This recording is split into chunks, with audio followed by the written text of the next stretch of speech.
দিছি দেন আপনার কথা কন কে কইমু আজাদ ভাই বক্তৃতা দেন দেশ সম্পর্কে বক্তৃতা দিমু। এই যে রোজ এত গরম, আর এই যে ডাক্তারি হরিয়া এই মাত্র আইলাম, এই যে কাপড়গুলা খুলতে পারছি না, গাম ছুটে। মানুষে খালি দেশ থেকে আপনার ফোন দিয়া কইব বলে টেকা তো টেকা তো টেকা কি সস্তা বিদেশ কিভাবে খাবাই করতে হয়। পয়সা দিয়ে আইসে না টাকা দিতেন না টাকা এই যে দেখেন ওই জামা খুলতে পারতেছি না। খুলতে বা আপনি কোন বস্তিতে কাজ করেন ভাই, আপনি কিলে মিশা কথা কন। আমি কাজ করি ভাই। তো আপনি যে কইলেন, আপনি যে বললেন যে আপনি ডাক্তারি করে আসেন ভাই, মিশা কথা বলেন কেন? আচ্ছা ভাই, সরি ভাই, এই যে আপনার সাথে আমি আপনি দেখা এখানে করার জন্য আসছি।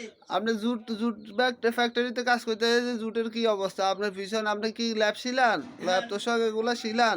আরে না না না না না না না, আমি তো ভাই ডাক্তার, ভাই ডাক্তার। কি ডাক্তার হইলো আপনার? ইয়ে কই এই যে আপনি আমার জামাগুলো, এই যে দেখেন ভাই, এটা না না ভাই, আপনি মিথ্যা কথা বলতেছেন। এটা আপনার, আপনি ডাক্তার না ভাই।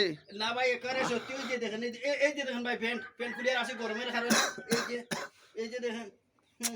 ভাই শুনেন, আপনি দেশে যান, আপনারা ডাক্তার দেশে ঠিক আছে, আপনি এই দেশের ডাক্তারে করতে পারবেন না, বুঝছেন? দেশে আপনি কোনো একটা পট্টিতে একটা ডাক্তারি দোকান দেন, দিয়ে আপনি ডাক্তারি করেন। এই সমস্ত এগুলা ছাড়ি দেন ভাই, এই দেশে এগুলা খাইতো না, ঠিক আছে বন্ধুরা?